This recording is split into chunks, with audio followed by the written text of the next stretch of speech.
আমি এখন রয়েছি কালশী পশুর হাটে। এর আগেও কিন্তু আমি সকাল থেকে রাজধানীর বেশ কয়েকটি পশুর হাটে ঘুরেছি। সকালে যেহেতু বৃষ্টি ছিল সেক্ষেত্রে কিন্তু সকালে খুব একটা ক্রেতা কিন্তু মার্কেটে আসেনি, তবে বিকেলের পর থেকেই কিন্তু ক্রেতা সমাগম কিন্তু বাড়ছে। এখনো কিন্তু আমরা দেখছি যে এই হাটে কিন্তু প্রচুর সংখ্যক ক্রেতা রয়েছে এবং বিক্রেতারাও কিন্তু খুশি।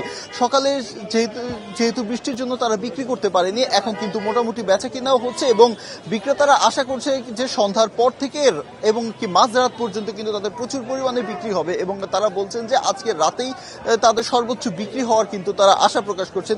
এছাড়াও আমাদের ক্রেতাদের সাথে কথা হয়েছে, তাই ক্রেতারা যদিও আমাদেরকে অভিযোগ করেছে যে এখনো আসলে পশুর দামটা কিন্তু বেশি, বিক্রেতারা দাম ছাড়ছেন না এবং অনেকগুলো দোকান বা অনেকগুলো হাট ঘুরে কিন্তু তারা তাদের পছন্দের পশুটি কিনতে পারছেন। এছাড়া অনেকে কিন্তু এখন পর্যন্ত আসছেন, দেখছেন, বিভিন্ন হাট কিন্তু তারা ঘুরছেন। তারা আমাদেরকে যেরকমটা বলছেন যে আসলে কেউ বলছেন যে আজকে রাতে হয়তো তারা তাদের কাঙ্ক্ষিত পশুটি কিনবেন, কেউ বলছেন যে আগামীকালকে কিনবেন না। তবে সব মিলিয়ে কিন্তু হাট এখন জমজমাট হয়ে উঠতে শুরু করেছে। প্রচুর সংখ্যক ক্রেতা বিক্রেতার যে হাট ডাকে সেই হাটটাকে কিন্তু মুখরিত হয়ে উঠেছে। এছাড়াও অন্যান্য যে হাটগুলো আছে সেই হাটগুলোতেও কিন্তু আমরা দেখেছি যে আসলে সময় যত গড়াচ্ছে ক্রেতার সংখ্যা কিন্তু ততই বাড়ছে।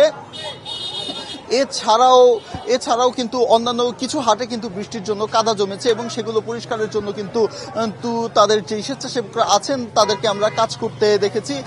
সকালে কিন্তু সিটি কর্পোরেশনের পক্ষ থেকেও কিন্তু এই হাটগুলোকে পরিদর্শন করা হয়েছে, যে হাটের সার্বিক অবস্থা কিন্তু দেখা হয়েছে। তো এই ছিল আমার কাছে সর্বশেষ।